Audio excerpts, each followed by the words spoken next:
Have you ever felt like life was punishing you for no reason? You wake up and the weight is already there before you even open your eyes. You did everything right. You worked hard, you were kind, and still the door closed anyway. You sit in the silence afterward, replaying it, asking the same question over and over. Why me? Why now? Why this? And no answer ever comes. If you have ever felt like the universe was against you, this story is for you.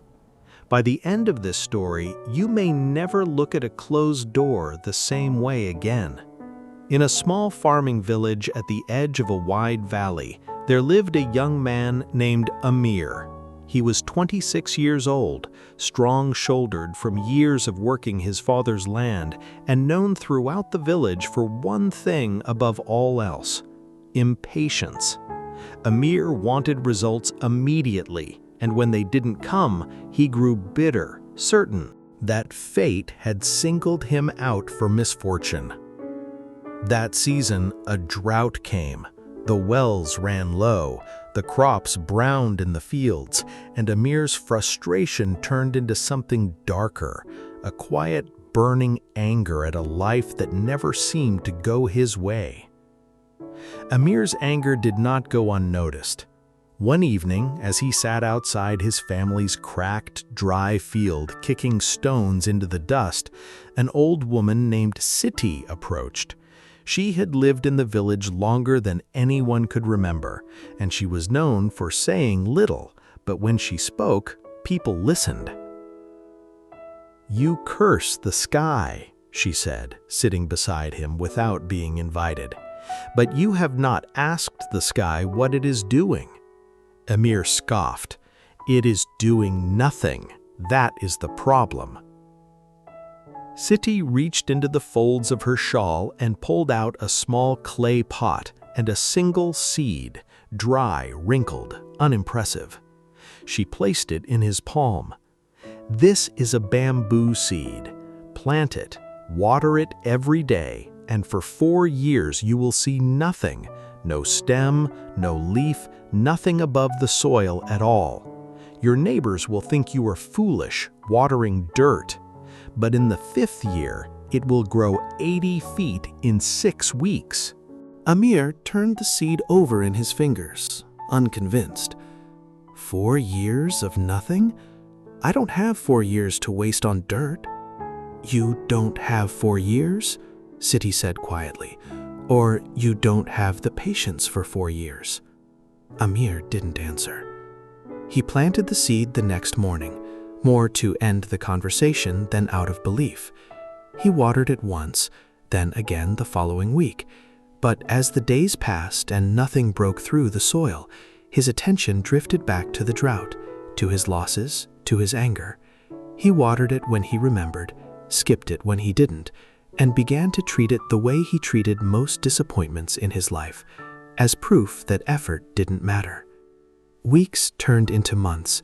The drought worsened. Amir's father grew sicker with worry. The family's savings thinned, and the small clay pot sat forgotten near the edge of the house, its soil cracking in the sun just like the fields beyond it. A year later, Amir knelt by the clay pot and pushed his fingers into the soil, already knowing what he would find. Nothing. No root, no shoot, no sign of life. Only dry, packed earth, the same as the day he'd planted it. Except now it was neglected too, half buried under blown dust and dead leaves. He had watered it maybe a dozen times in 12 months. He had given up on it the way he had given up on everything else that season: the fields, the rains, himself. He sat back on his heels and, for the first time in a long time, let himself really feel it. His shoulders dropped, his throat tightened. He pressed the heels of his hands into his eyes, and when he pulled them away, his fingers were wet. He thought of his father's thinning face, the empty grain stores, the year he could not get back. He had wanted everything to bloom on his timeline, and when it didn't, he had simply stopped tending it. The seed, the land, even his own patience.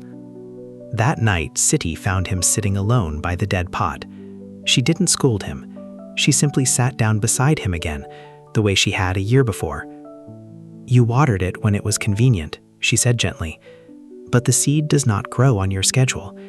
It grows on its own, underground, out of sight, while you are busy doubting it. Everything happens in its own time, for its own reason. Your job was never to understand the timing. Your job was only to keep watering." Amir stared at the cracked soil for a long moment. Something in him, the anger, the impatience, the need for proof before belief, finally loosened its grip. "Then I will water it," he said quietly, "even if I never see why." The next morning, before the sun had fully risen, Amir walked out to the pot with a full jug of water. He knelt in the dirt and began again. Every morning, Amir woke before dawn and watered the seed. Every evening, before the light faded, he checked the soil and pulled away weeds that tried to choke it. Every week, neighbors passed by and shook their heads at the man watering dirt. Amir said nothing back. He simply returned the next day, and the next, and the one after that. Slowly, the drought broke. Slowly, his father's health steadied. Slowly, the fields around the village began to soften with new green. And still, nothing rose from Amir's little clay pot. Not for a full 4 years. He watered through seasons of doubt, through years where neighbors forgot he was even trying, through mornings when he himself wondered if Sitti had been wrong. Then, in the 5th year, it happened. A single green tip broke through the soil. Within days, it had grown a foot. Within weeks, it climbed higher than the roof of his house. Within 6 weeks, it stood nearly 80 feet tall, swaying green and impossible over the whole village, the tallest, strongest thing anyone there had ever grown. The neighbors who once laughed now stood beneath it in silence, and Amir understood, finally, that it had never stopped growing. It had spent 4 years building roots deep enough to hold up everything that came after. Dear listener, this is the truth Amir learned kneeling in that dirt for 4 quiet years. Everything happens for a reason, even the years that look like nothing is happening at all. The waiting is not empty. The delay is not punishment. Somewhere beneath the surface, where you cannot see it, your roots are still growing. Do not curse the seasons that look empty. Do not stop watering just because you cannot see the fruit yet. Trust the timing you were never meant to understand. If you enjoyed this story and learned something valuable, don't forget to like this video, subscribe to Rise Within, and share it with someone who also struggles with waiting for their season to come. Together, we can keep watering, even in the dark, until what we've planted finally breaks through the surface.